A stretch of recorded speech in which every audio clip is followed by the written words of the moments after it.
Hurmatli prezidentimiz juda ham qo'llab-quvvatladilar. Umuman mana bu o'yinchoq yutadigan nimalarni litsenziyalash. O'yin maktablarning oldiga borib avtomat. Biz odam qo'yib hisob-kitob qildik. Yosh bola 2000 so'mdan o'ynar ekan. Bitta tortishi 10 tada bittami, 20 tada bitta chiqar ekan. Ha? 16 tada bittami mana bilar ekansiz. Bolalar uyidan pul olib ketyapti-da, yo bolalari pul olib ketganda ovqatlanmayapti-da.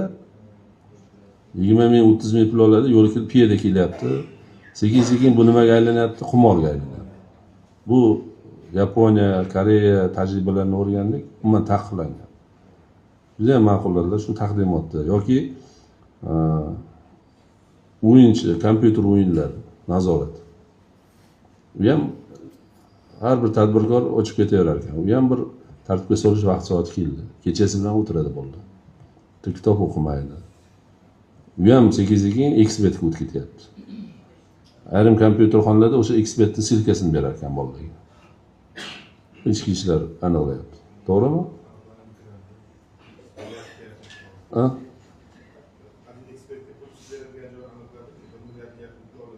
Ha? Bu nafaqat iqtisodiy tadbirlar, ana ta'lim, tarbiya, yoshlar tarbiyasi bo'yicha ham takliflarni mana shu hurmatli prezidentimiz juda ham qo'llab-quvvatladilar.